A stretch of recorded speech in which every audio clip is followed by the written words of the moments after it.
بات ہے ایک جنگل کی، اور وہاں ایک کوا رہتا تھا۔ آپ جانتے ہیں نا، کوے کا رنگ بڑا کالا سیاہ ہوتا ہے، مگر وہ بڑا خوش تھا، بہت انجوائے کر رہا تھا لائف کو، طرح طرح کے کھانے کھاتا، اور رات ہوتی تو کسی بھی خوشبودار درخت پر جا کر رات بسر کرتا، انجوائے کر رہا تھا اپنی لائف کو۔ اچانک اس کی نظر ایک سفید کبوتر پر پڑی۔ وہ سوچنے لگا کہ میں کالا اور یہ سفید، یہ کتنا خوبصورت ہے، کتنا اچھا لگ رہا ہے، مجھ سے زیادہ خوش تو یہ ہوگا۔ اب اسی خیال میں وہ پریشان رہنے لگا اور اسے رات کو نیند بھی نہ آئے۔ ایک دن وہ کبوتر کے پاس پہنچا اور کہا کہ تم کتنے خوش نصیب ہو، تمہارا رنگ سفید ہے اور میں تو کالا ہوں، تم سے زیادہ خوش تو کوئی نہیں ہوگا۔ کبوتر نے کہا پہلے میں بھی یہی سمجھتا تھا، لیکن جب میں نے طوطے کو دیکھا تو میں حیران ہو گیا کہ طوطے کے تو دو رنگ ہیں، میرے پاس تو ایک ہی رنگ تھا۔ تو طوطا زیادہ خوش نصیب ہے، وہ زیادہ خوش ہے، وہ زیادہ لائف کو انجوائے کر رہا ہے۔ اب کوا کبوتر کو چھوڑ کر طوطے کے پاس پہنچ گیا۔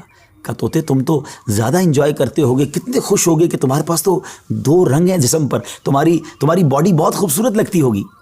تو طوطا کہتا ہے کہ پہلے تو میں لائف کو بڑا انجوائے کرتا تھا کہ واقعی میں بڑا رنگ برنگی ہوں، مگر جب میں نے مور کو دیکھا نا تو مور تو کئی سارے رنگ لیے ہوئے ہے، اتنا خوبصورت ہے کہ اس کو دیکھ کر مجھے لگا کہ میں تو کچھ بھی نہیں ہوں۔ اب کوا اڑتے اڑتے پہنچ گیا مور کے پاس۔ مور چڑیا گھر کے ایک پنجرے میں موجود تھا۔ پہلے تو وہ انتظار کرتا رہا کیونکہ بہت سارے لوگ مور کو دیکھنے آئے تھے۔ جب سارے لوگ دیکھ کر چلے گئے تو کوا مور کے پاس گیا کہ اے مور، ذرا یہ تو بتاؤ تم کتنے خوش ہو، کتنے رنگ ہیں تمہارے پاس، تم کتنے خوبصورت ہو۔ مور کہتا ہے پہلے تو میں یہی سمجھتا تھا کہ ہاں میں بہت خوبصورت ہوں، مگر پھر میں نے غور کیا کہ اسی خوبصورتی کی وجہ سے تو چڑیا گھر میں قید ہو گیا ہوں، روزانہ ہزاروں لوگ مجھے دیکھنے آتے ہیں مگر میں آزاد نہیں ہوں۔ اور پھر میں نے بڑا غور کیا کہ وہ کون سا پرندہ ہے جو چڑیا گھر میں قید نہیں ہے، تو مجھے سمجھ آئی کہ کوا ہی ایک پرندہ ایسا ہے جو چڑیا گھر میں قید نہیں ہوتا، اس کو کوئی قید نہیں کرتا۔ ناظرین، کوے نے جب یہ سنا تو اسے احساس ہوا کہ میں بھی اپنی جگہ پر واقعی خوش نصیب ہوں۔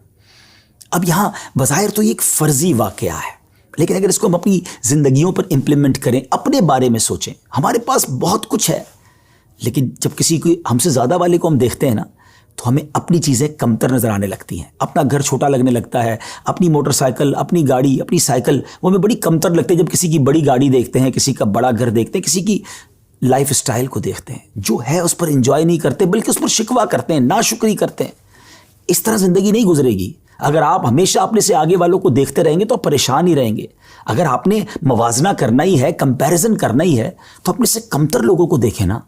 کئی لوگ بڑی مشکل زندگی گزار رہے ہیں، اللہ نے مجھے اور آپ کو بہت خوشحال رکھا ہے، جی ہاں اب بھی ہم لاکھوں کروڑوں سے اچھے ہیں، لیکن مسئلہ یہ کہ ہمیں تو آگے والوں کو دیکھ کر ڈیمورلائز ہونا ہوتا ہے۔ شکر ادا کیجئے، اور سبحان اللہ، میرے رب کا تو وعدہ بھی ہے نا قرآن میں، لَإِن شَكَرْتُمْ لَأَزِيدَنَّكُمْ، تم میرا شکر ادا کرو میں تمہیں اور دوں گا۔ تو جب آپ اللہ کا شکر ادا کر رہے ہوتے ہیں نا کہ یا اللہ تو نے مجھے کروڑوں سے اچھا بنایا، تو وہ اور عطا فرماتا ہے، آپ اور آگے بڑھتے ہیں۔ تو بہرحال یہ چھوٹی سی حکایت ہے، اللہ کرے اس سے سبق لیں، ناشکری چھوڑ دیں اور شکر ادا کرنے والے بن جائیں۔